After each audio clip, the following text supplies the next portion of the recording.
Okay, I got an 05 ML320 Mercedes W163 chassis. Going to be changing the transmission fluid and filter today.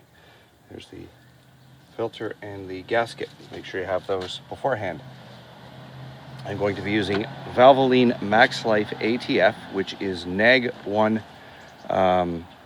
Meets the NAG 1, which is what the 722.6 transmission in this is also called a NAG 1. It meets that specification, so it is okay to use the Valvoline Max Life. I'll show you that in a few minutes. Car is cold, engine or transmission is cold, and I'll show you the reason for that in a few minutes. The transmission and the fluid are both the exact same temperature. So we're going to be going under the car in a minute and removing the drain plug and then the oil pan itself, or the transmission fluid pan. So first I'm going to remove the drain plug and I will be set up and back in. Okay, one thing I forgot to mention before I start. Last night after the engine was running and the transmission and engine were nice and warm and hot, I'd gone for a long drive, I measured the transmission fluid level. So, you know, pull the cap off, engine running, pop the little red cap off. It breaks when it comes off. That's fine. You can still use it to lock. It pushes, there's the little red part there. You can push it through with a small screwdriver to the bottom, pull it out, the little red clip out the bottom. It's a lock, and then you can pop the cap off. And then you'll need one of the transmission dipsticks to, you get them on eBay, Amazon, all over the place, to measure the fluid level. So I measured the level, and the level is good. That's why I'm doing the transmission fluid change this way. You don't need a thermometer. You don't need to check temperatures, anything. The fluid is cold. The fluid we're replacing is cold. So when we pull the fluid out and we drain the fluid out, we're going to measure how much fluid came out, put the exact same amount back in. Pretty simple. Same temperature fluid going in, same temperature fluid going out. So anyway, I'm going to the car now and I'm going to remove that drain bolt. Well, I'm under the truck and drain bolt right here. Unfortunately, it's supposed to be a T5 and someone in the past has stripped it. Oh my God. So the drain bolt's not coming out. It's stripped completely. Tried a torque socket, tried everything. It's like completely rounded over. So I'm going to just have to remove. Oh, I'm going to have to drain by pulling the pan bolts. Oops. Which are a T20 on this car. So they will be Allen headed on the earlier vehicles. On the later ones, it turns to a T25 if I'm not mistaken. So I'm just gonna have to loosen the front pan bolts. These two on the, trying to get further away from this for you. These two on the front. Put my drain pan under the front and let the front fall down and drain out that way. It's going to be nasty. So there's 1, 2, 3, 4, 5, 6, 8, I think 7 or 8 T25 bolts all around the pan. So take all of those off, and I will be, like I said, tilting the pan so the fluid falls into the pan.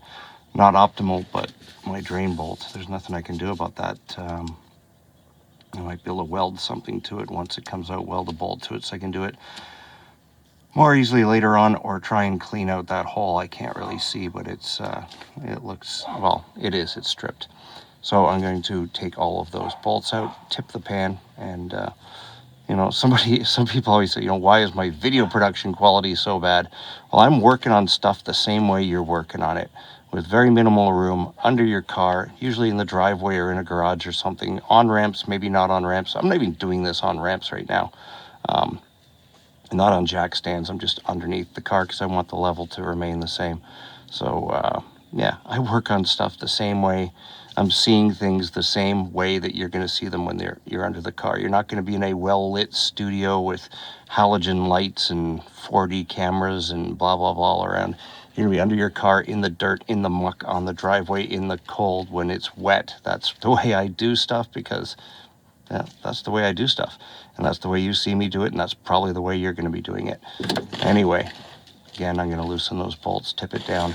It's probably going to be a mess. Hopefully not. I want to catch all that fluid in this big flat pan that I've got there. Anyway, back in a few minutes once I've completely covered myself in crap. I just thought you might want to see what the not fun way of doing this looks like. The fluid draining down from the pan. I'm catching... do have the pan under all of it, I'm hoping. That's what it looks like when you pull a few pan bolts out and have to drain it this way. Not great, not optimal, but as long as I catch all the fluid, that's all that matters. Like a pleasant summer rain shower. Ugh. Back in a few minutes once this sucker's, so I'm gonna, once this is drained enough, I'm gonna pull it off and pull the pan out, and I'll be back in a minute. Okay, drain pan off with the gasket. The bucket is still under the car catching all the old fluid. Let's take a look under here at this plug. I don't want to turn it upside down because it's still dirty. I'll wait a few minutes. Put that there for now. There's a magnet inside the pan. A little bit of smoosh on it, nothing much. Nothing bad. Typical stuff that's in a transmission drain pan. So anyway, I'm going to clean this out. Once I'm done, we're going to swap the filter. I've still got that bucket under the car, catching all the fluid so we can measure the amount of fluid that came out. Okay, here's that drain bolt, completely stripped.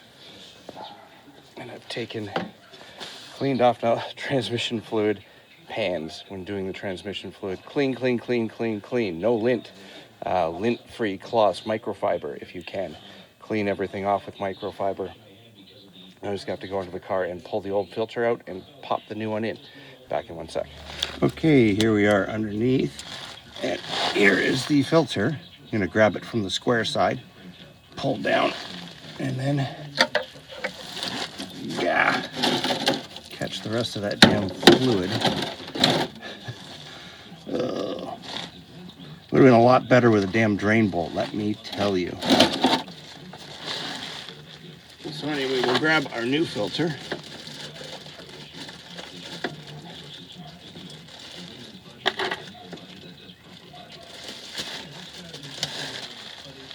Now I don't want to clean off. I don't want to wipe where this filter goes in because, okay, let me find the little notch this goes onto. I don't want to wipe where the filter goes. That's got to snap in. And I'm going to have to move the camera, I think, to get to that. No? There we go. Filter in. Okay. So now we can pull this bucket out. I'm going to take a microfiber towel and wipe around. Oh, shit. That's the little plug cover. There's a cover up here that covers the transmission electro connector plug. It just fell into my bucket. It's held in with this one screw at the corner. Oh, you're not even on camera. It's held in with this screw on the corner. When you unscrew this one, that little shield comes off. It's like a heat shield that keeps the heat from the catalytic converter here from melting that plug. So that's held in. There's a little tab at the top where it holds into, and it just fell off of that. So I'm going to come in here with a lint-free cloth and clean up all these surfaces where the gasket is going to be, being very careful to make sure not to get any dirt on anything. And then we will put the pan back on, and I can't remember the pan tightening bolts. By the way, here are the bolts. They've got a little lip you can see inside the bolt that hooks the side of the pan and bolts it on.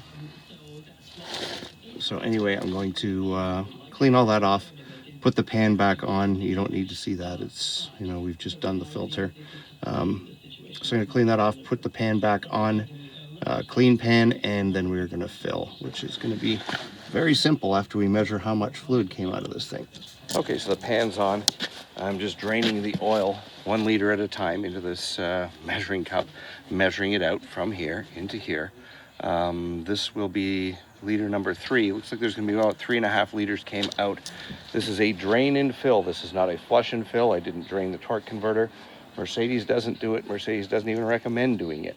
This is the way they do it, and this is the way I'm doing it. Flush and fill is not something Mercedes recommends.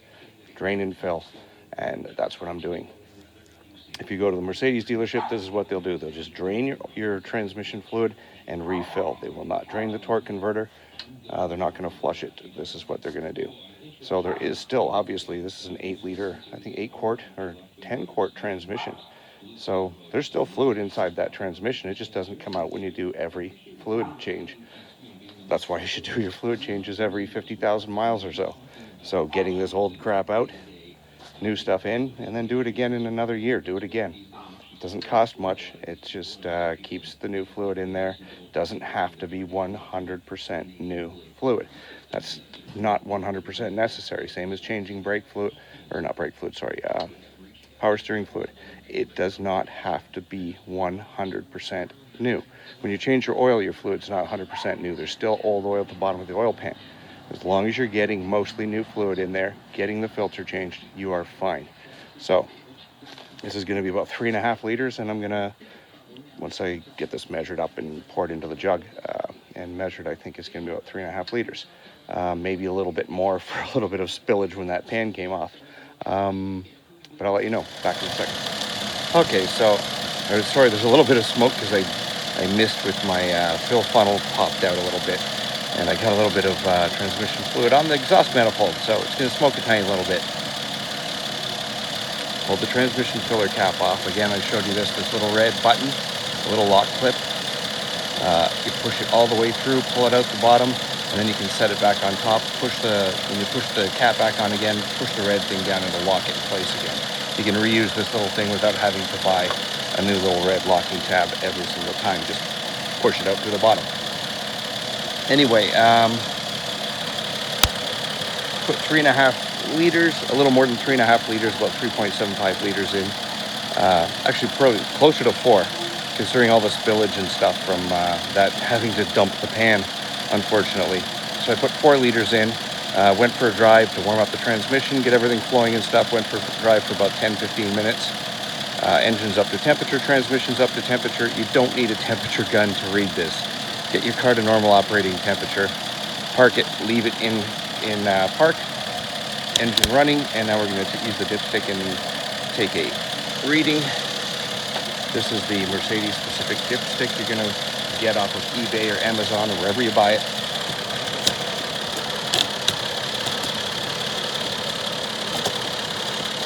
I'm going to set this camera down somewhere on a moving engine in the heat.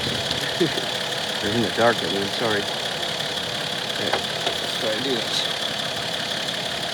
I'm going to gently put it down. You don't want to jam it in, because when it touches the bottom, you just want it to bottom out and just touch.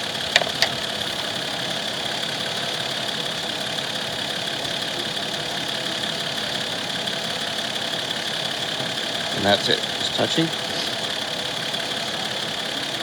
Oh, that fluid's really burning. Yuck. I have to pour some water on there and wash that off.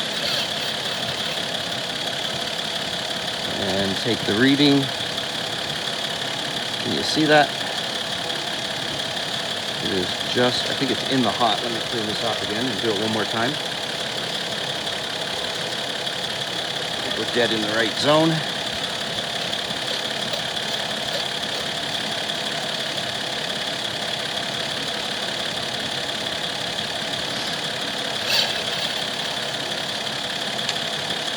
And we are. We're right in the fill zone, which is right here. I'm going to add the tiniest little bit to bring it to the middle of the fill zone, like, I don't know, 100 cc's or whatever, a quarter of a cup. And that'll be it. And then I'm going to dump some water on this manifold and get this old burning fluid out. And that's it. You do not need a temperature gun. You do not need to measure the temperature of your engine. Take it for a drive. Measure the fluid afterwards. As long as you change the fluid's the same temperature as the car, the new fluid you're putting in, you're fine. Fluid coming out and fluid going in, same temperature, it's going to be the same volume of fluid. So there's no temperature guns and all this weird stuff needed. In and out, that's it. And God, that's a lot of smoke. I'm going to pour some water on there before that starts on fire. Anyway, thanks for watching.